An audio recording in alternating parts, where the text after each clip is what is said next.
El Señor esté con ustedes. Vamos a abordar el capítulo 5 del libro de Daniel. En este libro ya se habla de otro rey, prácticamente el último de Babilonia. Aunque aquí se destaca es a Belsasar, es prácticamente el mismo nombre que Baltasar, cuando históricamente el último rey pues fue Nabonido. Ya miraremos qué implicaciones tiene esto para interpretar nuestro texto. En este capítulo 5, como nos dice el padre Dileya, se hace un juicio muy duro de este rey, porque Nabucodonosor, aunque consultaba a brujos, astrólogos, aunque era cruel, sin embargo se le presenta como una persona dispuesta a cambiar. En cambio, a este rey no se le presenta como una persona dispuesta a cambiar. Y este rey, como dice en segunda de Macabeos 5:6, 5:16 y en primera de Macabeos 4:49, ha hecho un uso blasfemo, un uso ostentoso en medio de una borrachera de los vasos sagrados en un banquete. Esto fue lo que hizo también Antíoco IV Epífanes. Por eso es que se compara a Belsasar con Antíoco IV Epífanes. Este Antíoco IV Epífanes había profanado el templo de Jerusalén y también el de Garizim.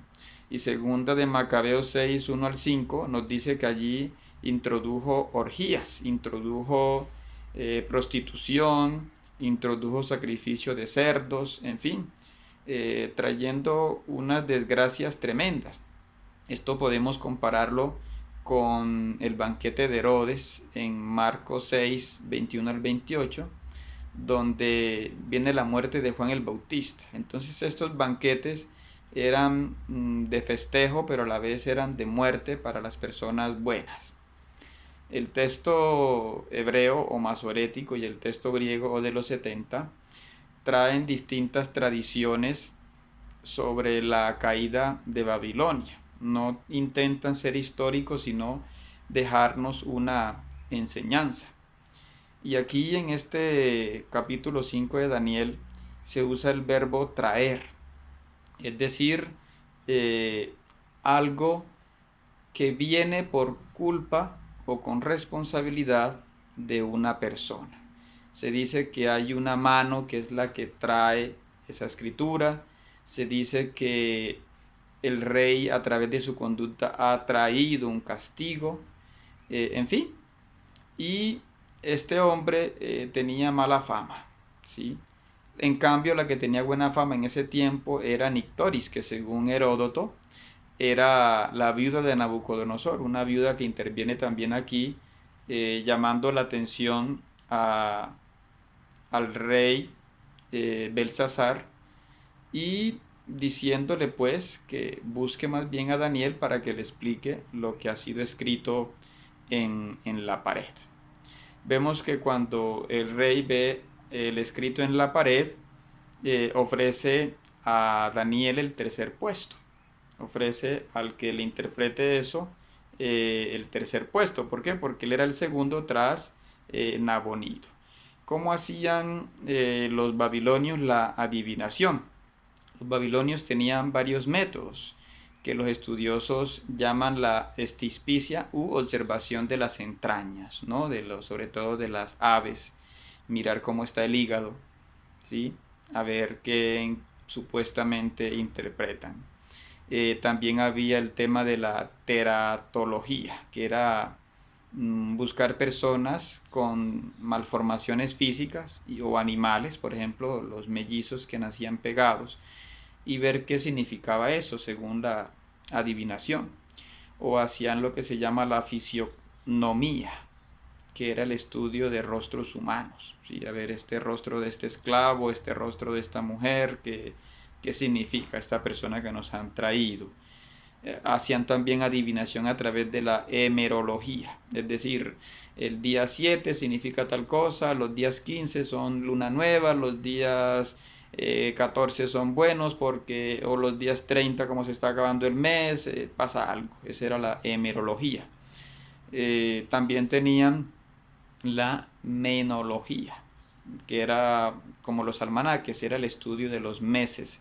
Y entonces decían, en tal mes es el mes del dios Adad, o este es el mes del dios Shamash, o sea que se puede hacer tal cosa, o bueno. También había los ashipus, o adivinos, y los tushar en Umanu Enlil, que eran los grandes estudiosos, los grandes escribas que supuestamente decían los mensajes de los grandes dioses. Y también tenían los Baaru o videntes. Recordemos que en estos textos a Daniel lo tratan como un Baaru, es decir, como un vidente, más que como un adivino, ¿no? Y se han encontrado, según nos dice Frank Eckhart en su texto que se llama Textual Traditions in First Millennium, las tradiciones textuales del primer milenio, un texto del año 2018, se han encontrado muchísimas tablillas de adivinación, lo cual demuestra que los judíos tenían razón al denunciar eh, la brujería y la adivinación que había en Babilonia, y no solo en Babilonia, también había en Asiria esta costumbre. Y por eso los israelitas condenaban tanto esto que hacían los babilonios, ¿no? Pero bueno, lo principal y lo que más llama la atención, y nos lo explica sobre todo Luis Harman, es lo que significan las palabras escritas, ¿no? Son unas palabras en arameo, mené, tekel y ufarsin. Estas palabras en arameo, mené significa contado, en este sentido contado por Dios, del verbo manah, que significa contar, y que también equivale a una mina, que eran 50 o 60 ciclos dependiendo de la época, ¿no? El tekel, que significa pesado, pero indicando que se halló déficit, que no da completo. Viene del verbo takal, que significa pesar, y que equivale al sido o shekel, que tiene un valor inferior a la mina.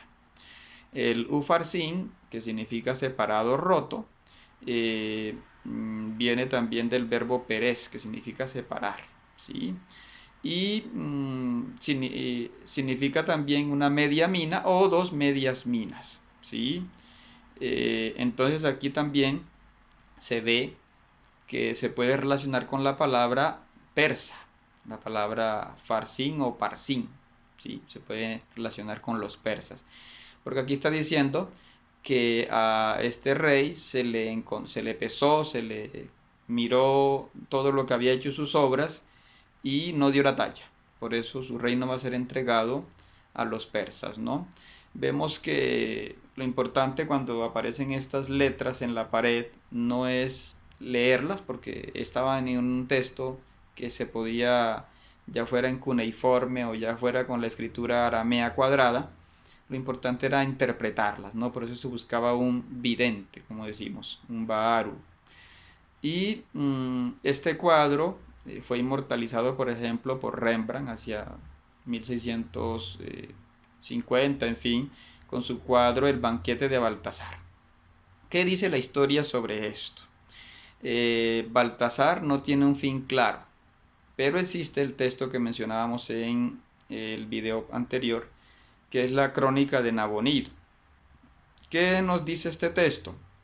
Aquí en Daniel se nos dice que esa misma noche, por sorpresa, entraron los persas, pero la historia y las tablillas que se han encontrado revelan que durante al menos 4 meses antes ya Nabonido, o sea el papá de Belsasar, estaba prevenido, porque ya los persas estaban atacando por el sur, estaban atacando por Sipar. Entonces, ¿qué hizo Nabonido? Primero regresó del oasis donde estaba, de Teima, porque su hijo era el que estaba gobernando en Babilonia, Baltasar. Entonces se juntaron Baltasar y Nabonido en Babilonia para preparar la defensa de la ciudad del ataque de Ciro, del rey de Persia. Y entonces Nabonido hizo entrar a Babilonia los dioses, las imágenes de los dioses de Marat, de Sababa, de Kish, de ¿sí? Kinlil y Urskalama, ¿sí? Uruk envió también sus dioses, ¿sí? Pero otras ciudades no quisieron enviar sus estatuas, sus ídolos, ¿no? Que fueron Borsippa, Kuta y Sipar.